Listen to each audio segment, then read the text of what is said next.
하나님의 말씀을 두 글자로 뭐라 그래요? 성경, 영어로는 바이블. 그런데 이 하나님의 말씀인 성경책은 크게 두 부분으로 나뉘어져 있죠. 뭡니까? 신약과 구약, 구약과 신약을 나누었다. 구약은 영어로 Old Testament, 신약은 New Testament라 그럽니다. Testament라는 말이 뭐냐 하면 언약이라는 뜻입니다. Covenant. 구약은 구니까 옛 언약이 됩니다. 신약은 뭐가 되겠어요? 새 언약이 되는 겁니다. 그래서 하나님께서 우리에게 주신 우주적인 약속들입니다. 그리고 이 테스트먼트에는 유언이라는 뜻도 포함되어 있어요. 정리하면 이렇습니다. 성경은 하나님의 언약과 유언이라는 겁니다. 사람은 죽을 때나 죽기 전에 대개 유언을 남기잖아요. 여러분은 어떤 유언을 후손들에게 남기고 죽고 싶으십니까? 지금부터 생각하셔야 돼요. 유언을 생각하셔야 돼요. 그 유언이 내 인생 가치관이 100% 반영됩니다. 위대한 복음 전도자 사도 바울은 이 세상을 떠날 때가 가까워지자 복음으로 낳은 아들 디모데에게 유언을 남깁니다. 그 유언이 디모데서입니다. 디모데후서 4장 1절로 5절입니다. 같이 읽습니다. 그러므로 내가 하나님 앞과 주 예수 그리스도께서 나타나심과 그분의 왕국에서 산자들과 죽은 자들을 심판하실 그분 앞에서 내게 명령하노니 말씀을 선포하라. 때를 얻든지 못 얻든지 항상 대비하라. 모든 오래 참음과 교리로서 책망하고 꾸짖고 권면하라. 이는 때가 이르리니 사람들이 바른 교리를 견디지 못하고 귀가 가려워 그들 자신의 정욕을 쫓아 선생들을 많이 두리라. 또한 그들은 진리로부터 그들의 귀를 돌이켜 꾸며낸 이야기들을 따르리라. 그러나 너는 모든 일에 깨어있어 고난을 견디며 전도자의 일을 행하며 내 사역을 온전히 입증하라. 아멘. 바울은 이미 오랜 신앙의 연륜을 쌓아왔습니다. 유럽 전체를 전도하면서 아주 베테랑 복음 전파자가 되어 있었습니다. 그런데 이 자신의 경험과 영적인 직관으로 바울은 뭐를 깨달았냐면 내가 죽고 나면 복음을 전파하는 사람들의 정신과 태도가 변질될 거란 걸 알고 있었습니다. 그게 바로 이 말씀이잖아요. 때가 이르리니 사람들이 바른 교리를 견디지 못하고, 그때나 지금이나. 왜? 힘드니까. 그렇게 살기는 힘들다고 생각하니까 그런 겁니다. 뿐 아니라 귀가 가려워라는 말의 영적 의미는 그 말씀 말고 달콤한 얘기를 달라는 얘기예요. 내게 당장 급한 문제 해결할 말씀을 달라는 거예요. 주 예수 그리스도를 바라보면, 십자가를 바라보면 모든 문제 그분이 해결하시는데도 당장 필요한 먹을 거, 입을 거, 자식 문제, 무슨 문제, 이거를 설교로 달라고 하니까 선생들이 바뀌어버린 거예요. 이거 보시면 귀가 가려워 자신의 정욕을 좇아서, 자기 욕심을 좇아서 선생들을 많이 두리라. 귀는 넓어져 버린 겁니다. 오만 때만 설교는 다 듣고 있으면서 행하지는 않는 거예요. 근데 이것은 이 시대뿐 아니라 그 시대뿐 아니라 특별히 우리가 살고 있는 이 시대까지 포함한 정확한 예언입니다. 말씀이잖아요. 그럼에도 불구하고, 이런 상황에도 불구하고 바울이 디모데에게 한 명령이 뭐냐? 너는 말씀을 선포해라. 그렇든가 말든가 말씀만 선포해라. 때를 얻든지 못든지 선포해라. 이렇게 말했지 않습니까? 영으로 난 아들이에요. 후계자입니다. 이 말씀은 디모데뿐 아니라 오늘날 이 시대를 사는 모든 주의 종들과 성도들에게도 동일하게 주어진 말씀이에요. 바울은 마지막 순간까지 복음 전파의 열정을 잃지 않았다는 겁니다. 우리들의 기대기를 소망합니다. 그래서 복음을 전파하면서 겪은 모든 고난과 외로움, 바울의 고난과 외로움은 말로 다 할 수 없습니다. 성경 보시면 두들겨 맞고, 동족에게 살해 위험 당하고, 강도떼를 만나고, 굶고, 이거는 거의 사람으로서 받을 수 있는 모든 핍박을 다 받은 사람이에요. 그냥 고난이라 해서 그런 거지. 이 복음 전파하면서 겪은 고난과 외로움은 말도 못해요. 도망가는 거야. 대마도 떠나고. 맞아요. 훈련시킨 사람 다 떠나는 거, 도망을 가는 거야. 이런데 이 외로움도 혹은 복음 수호자로서의 사역을 완전화되는 자신의 마음 부담과 각오에 비교하면 나 아무것도 아니야. 죽을 판 살판이라도 내가 이 복음을 전해야 되겠다는 이 사명에 비하면 그건 아무것도 아니라고 말합니다. 대단하지 않습니까? 디모데후서 4장 16절로 17절을 같이 읽습니다. 내가 처음 해명할 때에 나와 함께한 자가 아무도 없었고 모든 사람이 나를 버렸으나 이것을 그들의 탓으로 돌리지 아니하시기를 내가 하나님께 기도하노라. 그럼에도 불구하고 주님께서는 나와 함께 하시어 내게 힘을 주신 것은 나를 통하여 선포된 말씀이 충만히 알려져 모든 이방인들로 하여금 듣게 하려 하심이니 내가 스자의 입에서 건짐을 받았느니라. 아멘. 나와 함께한 자가 없었고 다 나를 버렸노라. 어마어마한 고독 속에 살았습니다. 인간적으로는. 그렇지만 바울은 주님이 내게 힘 주셔서 나를 통하여 선포된 말씀이 충만히 알려져서 모든 이방인들로 듣게 하려고 나를 보내셨다. 바울은 십자가의 전달자였습니다. 우리 모두 십자가의 전달자가 되기를 소망합니다. 기록된 대로 에베소 교회 장로들에게 주는 바울의 권면을 통해서 우리는 바울의 수고의 영을 생생히 볼 수가 있습니다. 물론 2000년 전 성경의 장로는 지금의 목사입니다. 장로가 아닙니다. 사도행전 20장을 가시면 그가 밀레도에서 사람을 에베소로 보내어 교회 장로들을 청하니 그들이 그에게 오므로 그가 그들에게 말하기를 너희는 내가 아시아로 들어온 첫날부터 지금까지 어떻게 너희와 함께 지내왔는지를 아나니 곧 온전히 겸손한 마음과 많은 눈물로 주님을 섬기고 유대인들이 나를 해치려고 모략하는 시험을 당해가면서 주님을 섬기며 너희에게 유익한 것은 무엇이든지 숨기지 아니하고 보여주었고 또 공중 앞에서나 집집마다 다니며 너희를 가르쳤으며 유대인들과 그리스 사람들에게 하나님을 향한 회개와 우리 주 예수 그리스도를 향한 믿음을 증가하였느니라. 이제 보라 내가 영 안에서 매임을 받아 예루살렘으로 가노니 거기서 나에게 무슨 일들이 일어날지 알 수 없노라. 다만 스님께서 각 성읍에서 증언하시기를 결박과 고난이 나를 기다리고 있다고 말씀하시니라. 아멘. 결박과 고난이 기다린다고 성령님이 말씀하시고 대언자들이 다 예언을 해도 죽어도 간다 그럽니다. 이게 십자가의 전달자입니다. 이게 성도입니다. 그래서 바울의 확고한 결심, 이런 상황에서도 죽음이 기다리는데도 바울은 어떤 결심을 하는가? 24절 같이 읽습니다. 그러나 이런 일들이 결코 나를 움직이지 못하며 또한 내가 나의 생명까지도 귀한 것을 여기지 아니하노니 이것은 내가 나의 달려갈 길과 주 예수님께 받은 사역 곧 하나님의 은혜의 복음을 증가하는 일을 기쁨으로 끝마치고자 함이라. 아멘. 되시기를 축복합니다. 간절히 바라기는 바울과 똑같은 영이 우리 안에도 있어서 우리도 새로운 능력과 시각으로 십자가의 진리를 전하는 도전과 권면이 있기를 소망합니다. 복음 전파자로서의 바울의 수고는 고린도 후서에도 나옵니다. 고린도서 6장 4절로 5절 곳곳에 있습니다. 4절로 5절 같이 읽습니다.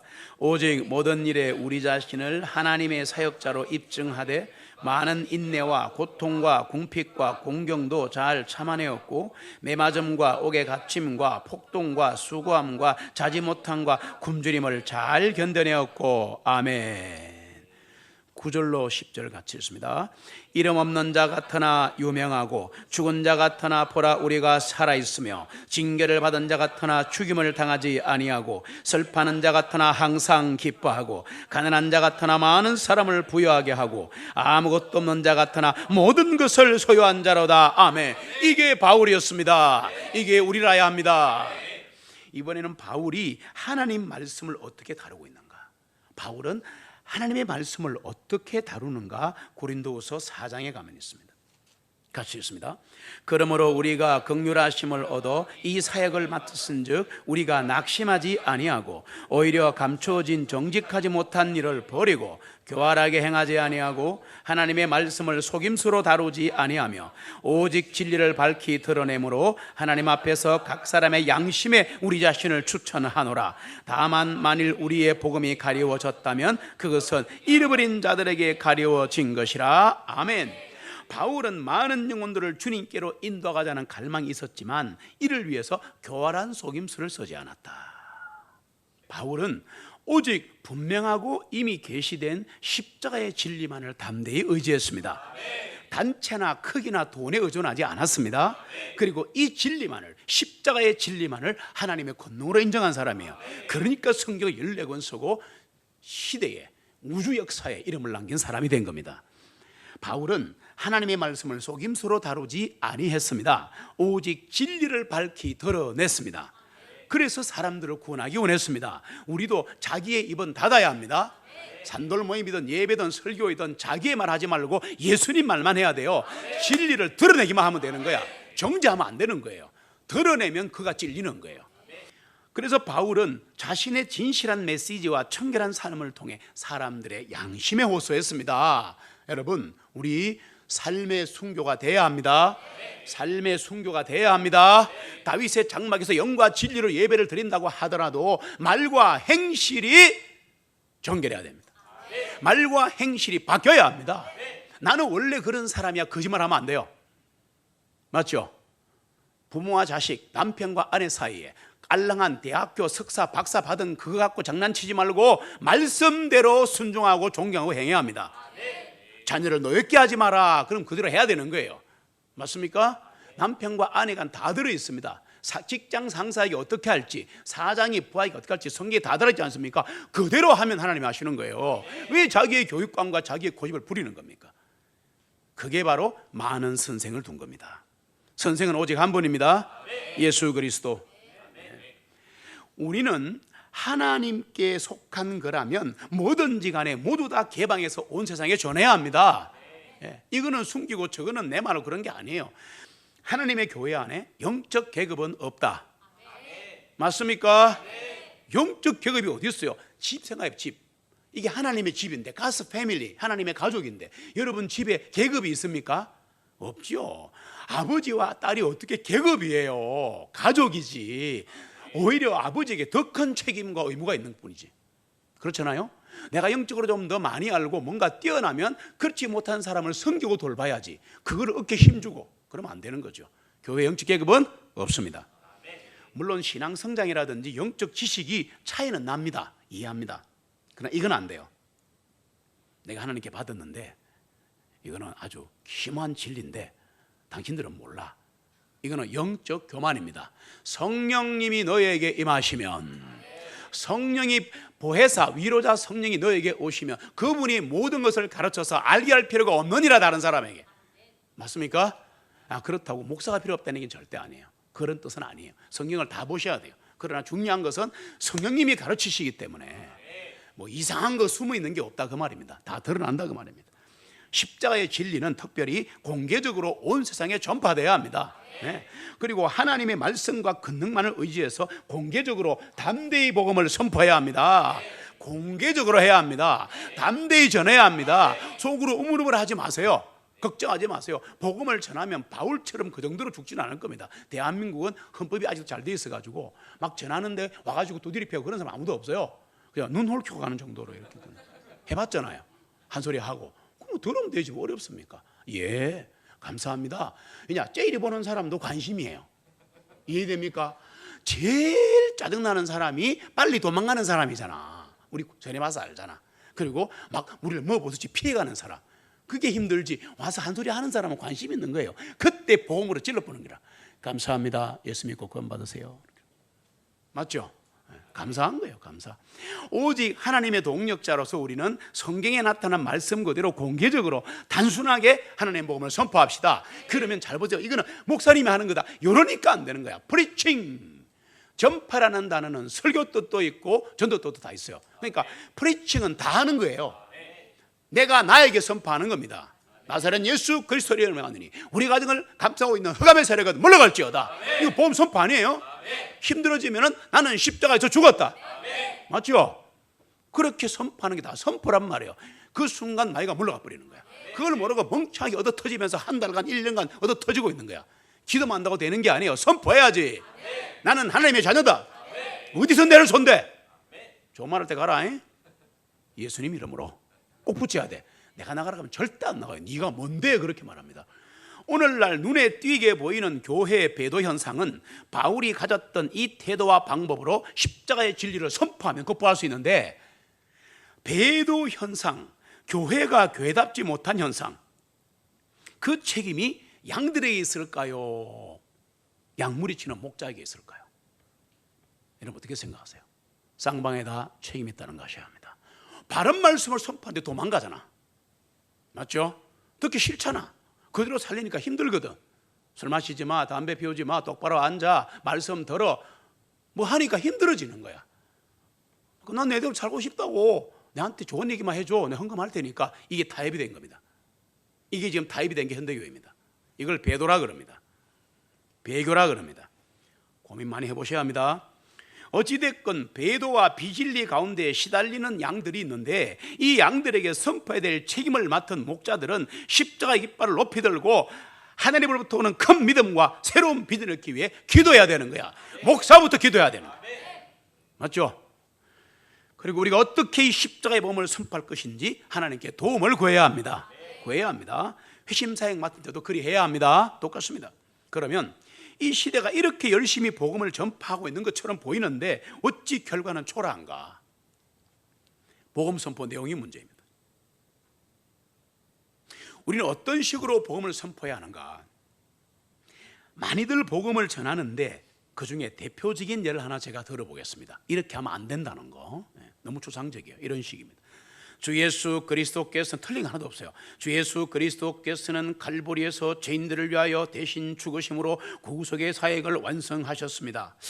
아리까리하죠. 그분은 부활하사 하늘로 성취하죠. 틀린 게 없다는 얘기요. 갈보리에서 행하신 일을 근거로 그분의 종들을 보내셔 죄인들을 주님께로 인도하기를 원하십니다. 아주 화려한 언입니다. 이게 십자가 복음이 없어요. 이런 방금 이 제가 말씀드린 복음 선포는 십자가 진리를 전파하지 않아도 누구나 다 할 수 있어요. 유식하게 신학동원해서. 오늘날 수많은 사람들이 십자가에서 이루신 죽음의 진리, 테텔레스타이, it is come, it is finished, 다 이루었다. 율법을 이루었다. 구원을 이루었다. 죄사함을 이루었다. 천국을 이루었다. 이 이루신 것을 전하지 않는 거야. 오늘날 수많은 사람들이 십자가에서 이루신 엄청난 그 죽음의 진리를 깨닫지도 못하고 그리스도 앞으로 나갑니다. 그럼 어떻게 되느냐? 적은 수의 성도만이 실제로 거듭납니다. 교회 다녀도 거듭나지 못해요. 귀로 들어가지고 머리로 달아 장로 권사도 구원받지 못해 수두룩 빽빽합니다. 예? 대부분의 사람들은 예수 그리스도 안에서 새로운 피조물로 바뀌지도 못하고 극적인 변화를 경험하지 못한 종교인으로 전락합니다. 구원받을 때 극적인 드라마에 있다는 게 아니라 변화가 그렇단 말이에요. 우와, 이 사람 예수 믿더니 말이 달라졌네. 우와, 이 사람 예수 믿더니 매일 성경 보네. 맞죠? 안 나오더니 막 기도 자리에 계속 나오네. 그런 변화를 말하는 겁니다. 근데 예수 믿고 구원받아도 똑같다. 그러면 본인에게 문제가 있거나 가짜 구원이죠. 고민해 보셔야 됩니다. 십자가의 복음은 이렇게 전해야 합니다. 조금 다듬어서 얘기할게요. 구원을 갈망하는 죄인들이요, 성령께서는 예수 그리스도의 죽음의 의미를 복음을 들으면 깨닫게 하십니다. 그분이 왜 죽었는지를 아셔야 합니다. 그리고 그리스도의 죽음의 의미가 뭔지를 경험하셔야 합니다. 그러므로 먼저 주님의 십자가의 죽음을 선포하고 깨닫고 난 다음에 부활하신 구주 앞으로 나가야 돼요. 그래야지 성령 충만해지는 거예요. 생략하고 부활의 주님만 자꾸 얘기하면 안 되는 겁니다. 지금 한국 강단에 문제 있습니다. 물론 주님은 살아계신 구주이십니다. 그러나 엄밀하게 말하면, 잘 들어보세요. 이 부분, 우리는 주님이 이루신 갈보리 십자가의 공정만을 근거로 주님 앞에 나가는 게 아니에요. 십자가의 그 갈보리 주님 돌아가셨죠. 그거 하나만 갖고 가는 게 아니라고요. 갈보리 십자가의 주님이 돌아가실 때 성부, 성자, 성령 하나님이 같이 사역하셨습니다. 창세기 때도 같이 했습니다. 요한계시록도 같이 하실 겁니다. 그걸 알아야죠. 왜 그 하나만 갖고 나가는데?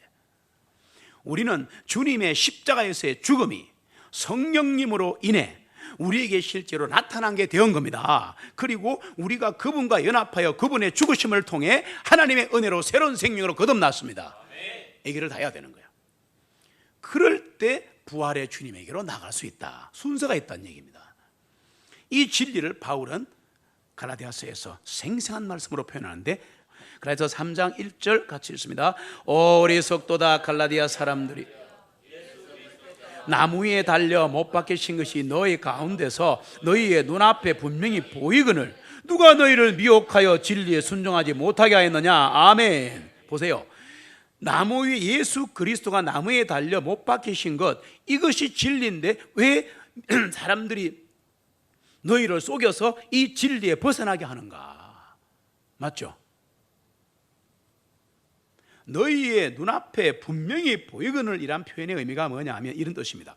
그림을 크게 그려서 엄청 크게 그려가지고 어마어마하게 큰 높은 건물에 달아놓고 착 보면 지나가면 다 보이게 만들었더란 뜻이 헬라 뜻으로 있습니다. 됐어요? 지나가면 다 보이는 거야. 지나가면 다 보이는 거야. 안 볼 수 없게 만들어 놓은 거야. 그거를 이렇게 말한 겁니다. 바울은 바로 그렇게 십자가를 전파했습니다. 누구나 그 바울의 말씀 선포를 들으면 찔리고 막 십자가가 보여서 미치게 만들었습니다.